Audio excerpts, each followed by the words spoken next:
Bom dia, pessoal. Como estamos? Eu estou bem, graças a Deus. O Senhor tem sido maravilhoso, tem dado livramento, tem, hum, tem feito provisões, né? Nos mantém firmes aqui na batalha. Enquanto o mundo lá fora está pegando fogo, ameaça de guerra, assim, sabe? O Irã preparando, a Rússia atacando, a Ucrânia defendendo. Ai, ai. E a Israel se defendendo também, né? E atacando também. E estamos caminhando. Estamos vendo os acontecimentos assim se desenrolarem na frente da gente. Profecias sendo cumpridas. Vamos lá, olhar o último, as últimas, os últimos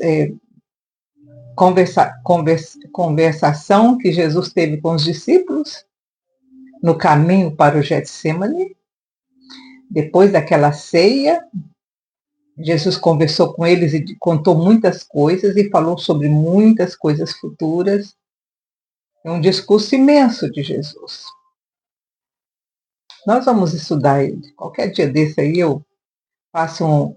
Depois que terminarmos Êxodo, aí a gente pode até dar um pulinho lá, né? Em João. E vamos chorar junto. Porque João, oh meu Deus, para mim, João é o único evangelho que realmente retrata Jesus de Nazaré. Os outros foram informações que eles tiveram. De todos os únicos que realmente conviveram com Jesus foi Marcos e João.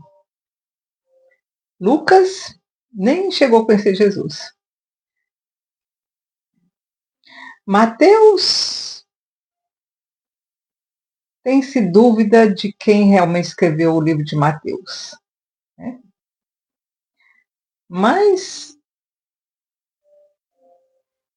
levando em consideração, a gente pode até. Mas João, o Evangelho de João realmente é um Evangelho de João. Então vamos lá, gente. Vamos lá para a história de Moisés. O que eu disse para vocês no vídeo passado é que essas pragas no Egito não foram todas de uma atrás da outra. Teve um tempo, no mínimo, um ano, quase que 2 anos entre uma ocorrência e outra, porque foi à medida que Santorini, aquela ilha que provocou todas essas coisas que nós vamos estudar agora, foi deteriorando até que houve o colapso da ilha, né? O Eterno usando a própria natureza para nos ensinar, nos dar lições. E foi assim.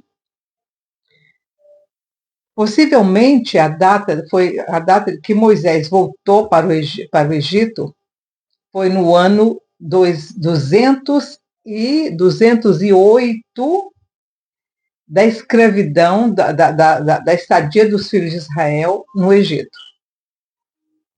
Do dia que Jacó pisou os pés no Egito com seus 70 filhos, na verdade foram 66, né? Contando com o José e a mulher e os 2 filhos, 70. Quando ele pisou, contou-se como o ano 1 da estadia de Jacó.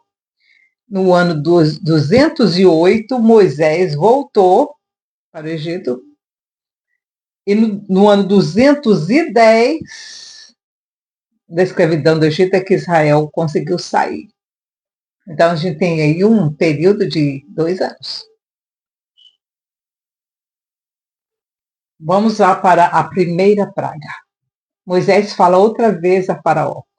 Depois daquele choro de Moisés, Senhor, nem o povo de Israel está querendo ser livre, nem eles estão me ouvindo, nem eles estão acreditando em mim, quanto mais Faraó. Ele é que não vai acreditar mesmo. Se o meu povo, o que eu quero libertar, aquele que diz que quer ser liberto, mas na verdade não queria nada, porque a gente vai ver isso mais tarde, não estava acreditando em Moisés. Eles deram uma chance por causa de Arão, porque eles confiavam em Arão. Arão era o guia espiritual deles. Então eles deram uma chance por causa de Arão. Tanto que o Eterno falou para Moisés que o Arão seria como a boca de Moisés, né? Então disse o Senhor a Moisés, capítulo 7. Então disse o Senhor a Moisés, vê que te tenho posto como Deus sobre Faraó, e Arão, teu irmão, será o teu profeta. Lá vem o Senhor falando para Moisés novamente. Moisés, você acha que você não tem condições? O Moisés falou isso quantas vezes para o Eterno? Então disse, por causa da minha poderosa mão está aí, e Moisés falou, mas eu não quero. Eu não quero ser essa voz do Senhor aqui, não. Eu não quero ser o Deus para Faraó, eu não quero ser o profeta, eu não quero ser eu não quero que Arão seja meu profeta, eu não quero ser Deus para ninguém. Eu não quero ser Elohim. E Moisés estava sendo claro com o Eterno, eu não quero ser Elohim. Então disse o Senhor a Moisés, vê que te tenho posto como Deus, como Elohim, sobre Faraó. E Arão, teu irmão, que será o teu profeta. Ah, Moisés, eu tenho uma admiração muito grande por esse homem. Pelo medo dele, pela insegurança dele. Ele não se sentia capacitado para aquela missão. Ele disse, eu não tenho condições de ser esse homem. Mas o Senhor disse, eu serei a sua condição. Você está nessa situação? Você também não quer ser o Deus da sua casa? Elohim da sua casa? Eu não queria. Eu disse, Senhor, eu não quero. O Senhor disse, mas eu quero que você seja. E aí? Não tem como correr? Tu falarás tudo o que eu te mandar. Olha, gente. Moisés pensou, estou morto. Estou mortinho. E Arão, teu irmão, falará a Faraó que deixe ir os filhos de Israel da sua terra. Então, não foi Moisés que falava com o Faraó, era Arão. Moisés estava por trás de Arão. Eu, porém, endurecerei. Olha aí o que o Eterno falou, ainda avisou para Moisés. Moisés, mas eu ainda vou fazer mais. Mas Moisés falou, mas aí que eu não quero mesmo. Mas eu, porém, o Senhor que endureceu o coração de Faraó. Eu, porém, endurecerei o coração de Faraó, e embora eu multiplique na terra do Egito os meus sinais e as minhas maravilhas, Faraó não vos ouvirá. O Senhor já avisou para Moisés. Então porei a minha mão sobre o Egito e tirarei os meus exércitos e meu povo, os filhos de Israel, da terra do Egito, com grandes juízos. Olha o que o Senhor chama o povo de Israel, meu exército.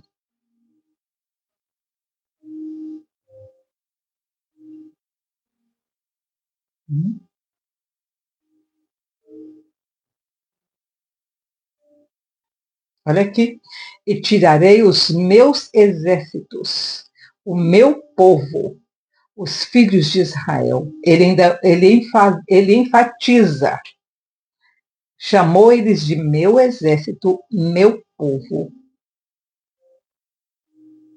da terra do Egito com grandes juízos. E os egípcios saberão que eu sou o Senhor quando estender a minha mão sobre o Egito e tirar os filhos de Israel do meio deles. Assim fizeram Moisés e Arão, como o Senhor lhes ordenara, assim fizeram. Era Moisés da idade de 80 anos e Arão de 83, quando falaram a Faraó. É bem interessante essa diferença de idade, porque a gente percebe por que o pai dele abandonou a mãe para que não tivesse outro filho. Porque a Miriam, quando nasceu, ela era bem mais velha. Ela já devia ter assim, uns 8, 9 anos, né? Quando Moisés, ou mais, quando Moisés nasceu. Mas Arão era só 3 anos mais velho que Moisés. Então foi justamente na época que o faraó resolveu que ia matar as crianças no muro, né? Jogar eles no muro como tijolo. Disse o Senhor a Moisés e a Arão: quando o faraó vos disser, apresentai da vossa parte algum milagre, dirás a Arão: toma a tua vara e lança diante de Faraó, e ela se tornará em serpente. Então Moisés e Arão foram ter com Faraó e fizeram assim como o Senhor ordenara. Lançou Arão a sua vara diante de Faraó e diante dos seus oficiais, e ela se tornou em serpente. Aquele que o Senhor já tinha mostrado para Moisés que faria, né? Então Faraó mandou vir os sábios, encantadores e os magos do Egito, também fizeram o mesmo com os seus encantamentos. Por isso que esse milagre aqui não ia servir para os judeus, os israelitas, porque eles sabiam que Moisés tinha sido criado no palácio e sabia que Moisés também tinha aprendido com os magos. Por isso que o Senhor falou enfiar a mão para virar a lepra, porque era outra coisa que nunca os egípcios fariam. Cada um deles lançou a sua vara e elas se tornaram em serpente, mas a vara de Arão tragou as varas deles. Aí já falou que é a vara de Arão, porque quem já lançou a vara era de Moisés, mas fala a vara de Arão aqui, porque Arão que estava com a vara. Mas o coração de Faraó se endureceu e ele não os ouviu como o Senhor tinha dito. A praga do sangue. Porque, inclusive, tem uma história bem interessante sobre essa parte aqui, em que, segundo a tradição, os magos falaram assim, não, mas isso aí é fácil, isso aí também eu faço, e fizeram. Agora eu quero ver, depois que a gente pegar e transformar eles em cajado, se o cajado vai comer os outros. Esse aí que vai ser a diferença. E aí, quando eles transformaram de novo, o cajado de Arão, o cajado de Moisés, foi lá e devorou o cajado dos outros. E depois, Arão mandou ele devolver o cajado dos outros, e os cajados saíram de dentro do cajado de Arão. Aí eles ficaram com medo. Mas mesmo assim, Faraó não deixou sair o povo. Não deixou. Mesmo com aquele milagre todo, da vara se tornar vara e engolir as varas, e a vara depois devolver as varas dos magos, mesmo assim, não deixaram. Faraó não deixou, porque o Senhor endureceu o coração de Faraó. Aí a coisa continuou, o Faraó continuou maltratando o povo. Aí vem, então disse o Senhor a Moisés: o coração de Faraó está obstinado, ele recusa deixar ir o povo. Mas não era só Faraó, gente, era todo o complexo dos grandes, não queriam deixar o povo, porque eles eram escravos, eles que faziam as obras. Como é que eles iam deixar o povo ir? Quem que ia fazer? Quem que ia trabalhar? Quem que ia construir? Quem que ia limpar? Então disse o Senhor a Moisés: o coração de Faraó está obstinado, ele recusa deixar ir o povo. Vai pela manhã, Faraó, quando ele sair às águas. Espera-los à beira do rio, e tomarás em tua mão a vara que se tornou em cobra. Ele dirás: o Senhor, o Deus dos Hebreus, me enviou a ti, dizendo: deixa ir o meu povo para que me sirva no deserto. Porém, até agora não me tens ouvido. Assim diz o Senhor: nisso saberás que eu sou o Senhor, com esta vara que tenho em minha mão, ferirei as águas que estão no rio e se tornarão em sangue. Os peixes que estão no rio morrerão, e o rio cheirará mal. Os egípcios terão nojo de beber da água do rio. Disse mais o Senhor a Moisés: Dize a Arão: toma a tua vara e estende a tua mão sobre as águas do Egito, sobre as suas correntes, sobre os seus rios, sobre os seus canais, sobre as suas lagoas e sobre todas as suas águas, para que se tornem sangue, haja sangue em toda a terra do Egito, assim nos vasos de madeira como nos de pedra. Fizeram Moisés e Arão como o Senhor lhes havia mandado. Arão, levantando a sua vara, feriu as águas que estavam no rio, diante dos olhos de Faraó e diante dos olhos de seus oficiais, e todas as águas do rio se tornaram em sangue. Gente, aqui já vai naquele estudo que nós fizemos, que eu falei sobre o que estava acontecendo lá, né, lá em Santorini, bem no mar Mediterrâneo, naquela ilha grega, que ficava bem na direção onde estava o povo de Israel no Egito. Eu já mostrei isso para vocês, né? A direção. Então, eu vou ver se eu acho aqui de novo para vocês entenderem. O que acontece é, quando começou a haver toda aquela confusão lá, quando começou a haver a movimentação e os tremores de terra que estava vendo, as earthquakes que estava vendo na base do Santorini, o que aconteceu? Liberou os gases que estavam embaixo da terra.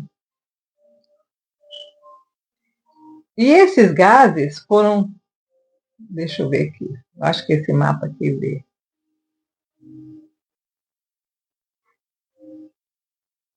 Olha aqui, eu vou mostrar para vocês direitinho como é que é. Olha, as ilhas, o Egito está aqui, tá vendo?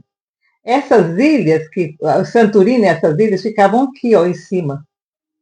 Ó, Egito aqui é onde o povo estava. E aqui, ó, o Egito bem aqui.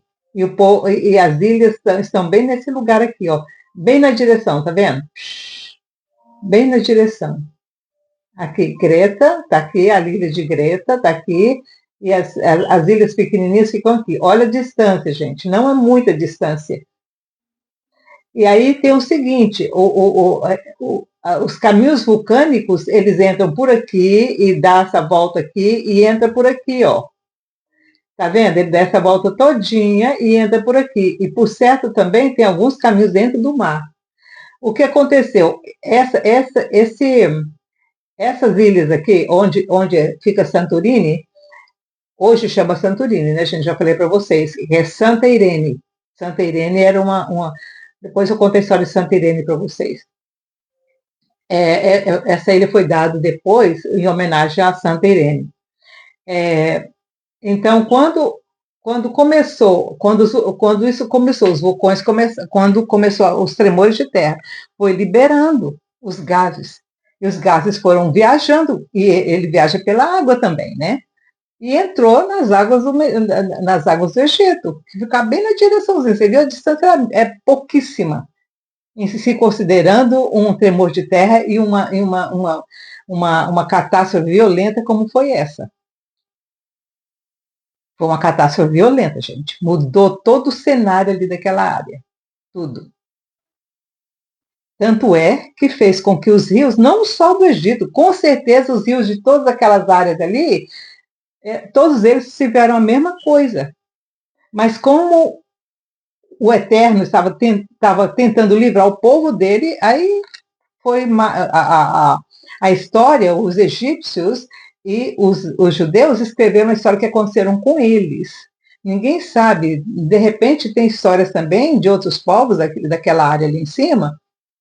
A gente nem sabe se era bem habitado também, né? Porque o Egito era uma das maiores, tinha algumas vilas lá para cima. Mas, por certo, deve ter algum registro de alguns desses povos que ainda não foram descobertos, falando sobre esse mesmo evento. O que acontece é que os israelitas registraram esse evento. E também os egípcios registraram esse evento, porque tem na história agora que descobriram, eu acho que eu já até mostrei para vocês, a história de Santorini. A história de Santorini. Eu acho que eu já mostrei para vocês, deixa eu ver aqui a pedra que está escrito tudo isso. Olha aqui. Essa pedra aqui, ó. Essa pedra aqui, ó. Está escrito toda a história. Nessa pedra aqui, ó. Que foi descoberta recentemente. E até descobriram a pedra e depois até achar um historiador que conhece a língua para traduzir o que significava aqueles sinais. Agora já sabem. Então, uma pessoa, quando vem falar assim, é história, foi invenção da época da Babilônia, não, gente. Hoje nós sabemos que não foi. Olha, toda a história contada realmente, né, tem um acréscimo, mas o fato é que aconteceu. Se um acréscimo ou outro foi colocado, depois já põe na conta dos levitas que fizeram a cópia. Tá? Então vamos lá. Versículo 20. Fizeram Moisés e Arão como o Senhor lhes havia mandado. Arão, levantando a sua vara, feriu as águas que estavam no rio diante dos olhos de Faraó e diante dos olhos de seus oficiais, e todas as águas do rio se tornaram em sangue. Se fosse só a vara que tivesse feito aquilo, a vara foi simplesmente uma forma do Eterno mostrar que ele que estava fazendo, tá? Mas, na verdade, a coisa já estava vindo à tona, porque as águas não se tornaram vermelhas de uma hora para outra. Ela começou porque foram todas as águas do Egito. Se fosse só a vara que tocasse, ia ser só aquele rio. Só aquele rio que a vara tocou, mas não. Todas as águas ficaram assim, porque elas estavam com o quê? Com produto, foi uma reação química. Foram gases, os gases lá da ilha que estava rompendo lá, os gases foram liberados. E entrou por dentro, porque era no mar, né, gente? Santorini é uma ilha. Então, toda aquela água, inclusive o Mediterrâneo, por certo, também ficou poluído, porque foi justamente no Mediterrâneo que aconteceu. Então, todas as águas que estavam ligadas com a água do Mediterrâneo sofreram a consequência daquela liberação de gases. E aí mudou a coloração da água. Aliás, nós vemos isso hoje muito bem. Por que algumas águas são verdes, algumas águas são amarelas, algumas águas são vermelhas? Por causa da composição química do terreno embaixo. Hoje nós sabemos disso, mas na época eles não sabiam. Então, para eles, aquilo era sangue. Porque matou, porque os gases são tóxicos. Tem um evento que aconteceu muito recentemente, eu acho que foi em 1980, 80 e pouco, que aconteceu numa dessas ilhas, que houve uma erupção vulcânica, assim, e todo mundo morreu na ilha, por causa da toxicidade que ficou da água. Era um lago que alguma coisa aconteceu, um movimento de terra embaixo desse lago que liberou as toxinas que estavam guardadas embaixo desse lago, e no outro dia amanheceu todo mundo da vila morto. Onde eles estavam, eles morreram. Mais de 300 pessoas morreram dessa forma. Aí foram saber, descobrir o que havia acontecido, porque todo mundo morrido, os animais e tudo, morreu tudo. Animal, gente. Foi em 1980, mais ou menos, que aconteceu isso, bem recente. E foi por causa dos gases que escaparam, os gases que estavam dentro da terra que escaparam pela água do lago. Exatamente o que aconteceu aqui. Os peixes que estavam no rio morreram e o rio cheirou mal. E os egípcios não podiam beber da água do rio. Houve sangue por toda a terra do Egito. Todas as terras, todas as águas do Egito ficaram contaminadas. Por certo, só não sei se eu não sei se eles tinham costume de abrir cisternas, né, gente? Tinha, porque Abraão já abria cisterna, mas não sei se tinha de abrir cisterna dentro das cidadezinhas, né, das vilas. Mas os magos do Egito também fizeram o mesmo com os seus encantamentos. Aí, tá vendo? Não é que eles fizeram, é porque a água já havia se tornado. Eles não tinham nem como fazer, porque já estava, por certo, porque não foi tudo de uma vez, né? A contaminação começou.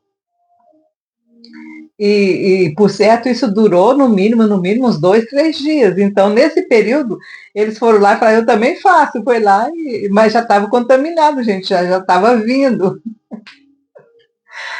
Ai, que ignorância, meu Deus. Mas hoje nós sabemos, né, gente? Hoje nós sabemos, porque a história conta.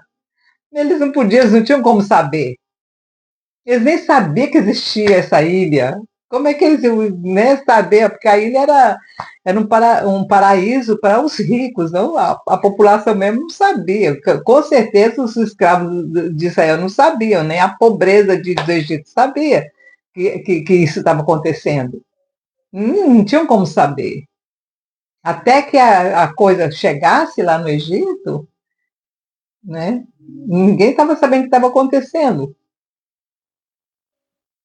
Mas os magos do Egito também fizeram o mesmo com os seus encantamentos, de maneira que o coração de Faraó se endureceu e não os ouviu, como o Senhor tinha dito. Se era uma coisa que a natureza mesmo estava fazendo, claro que.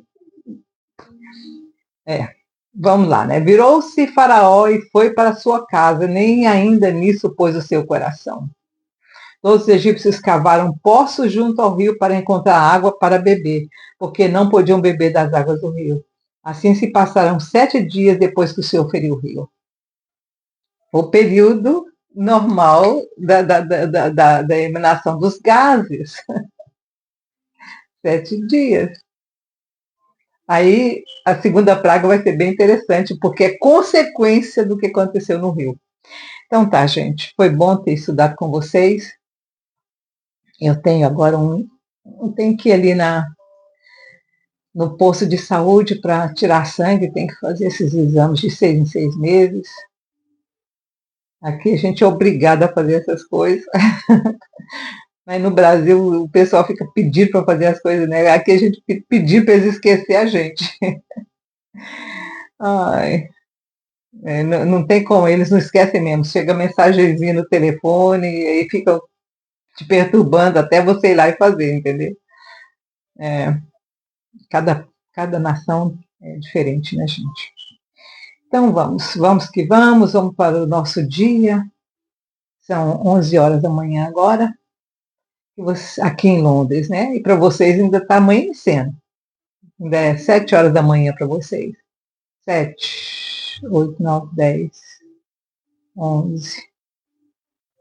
É mais ou menos isso, né? Para vocês aí no Brasil.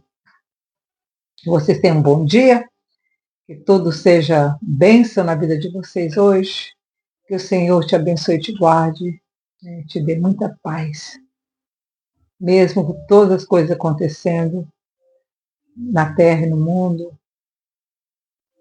A paz eterna que excede todo entendimento. Guarde o vosso coração hoje. Tchau, tchau.